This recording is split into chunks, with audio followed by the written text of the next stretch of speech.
नमस्कार दोस्तों, आप सुन रहे हैं सक्सेस स्टेप्स। आज के इस पॉडकास्ट में हम प्राण साहब से जुड़े कुछ बातें आपके साथ साझा करेंगे। एक अभिनेता की विरासत को दर्शकों पर उनके प्रभाव से परिभाषित किया जाता है और प्रसिद्ध अभिनेता प्राण के पास भी कुछ ऐसा ही था। भारतीय सिनेमा के इतिहास में सबसे महान खलनायकों में से एक कहे जाने वाले प्राण साहब की जब पर्दे पर खलनायकी के कारण लोग अपने बच्चों का नाम प्राण रखने से परहेज करने लगे थे।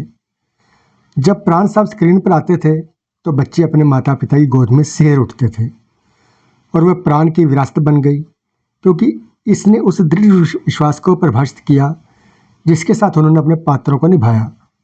फिल्म उपकार से पहले एक इंटरव्यू में प्राण ने खुलासा किया था कि जब लोग उन्हें सड़क पर देखते थे तो वे लफंगा और बदमाश कहकर पुकारते थे।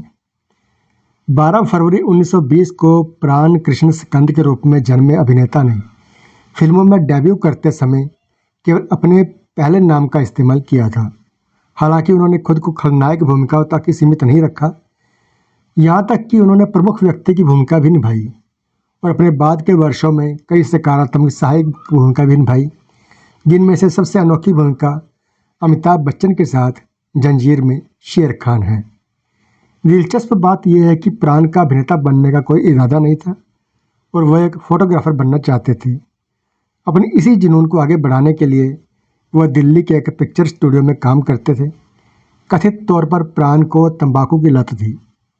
पंजाबी फिल्म व्यवसाय से जुड़े मोहम्मद वली नाम के एक लेखक ने एक बार उन्हें तब देखा जब वह शिमला में एक पान की दुकान पर खड़े होकर सिगरेट के छल्ले उड़ा रहे थे।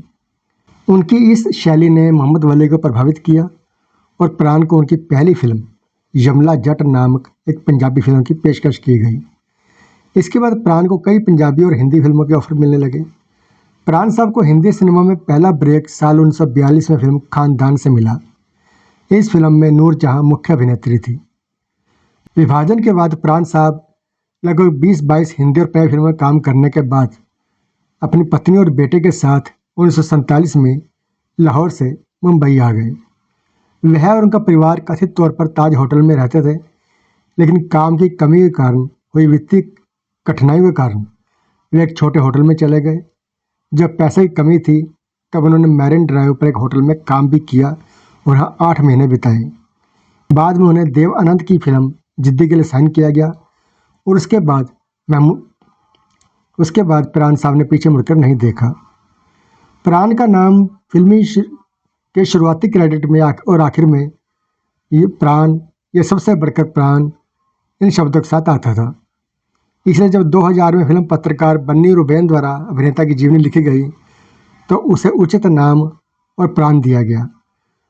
प्राण अपने समय के सबसे अधिक भुगतान पाने वाले अभिनेताओं में से एक थे।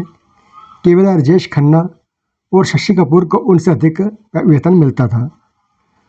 12 जुलाई 2013 को 93 वर्ष की उम्र में प्राण साहब अपनी उम्र संबंधी बीमारी के कारण हमसे दूर चले गए, लेकिन वो हमें हमेशा याद रहेंगे, हमारे दिल में रहेंगे।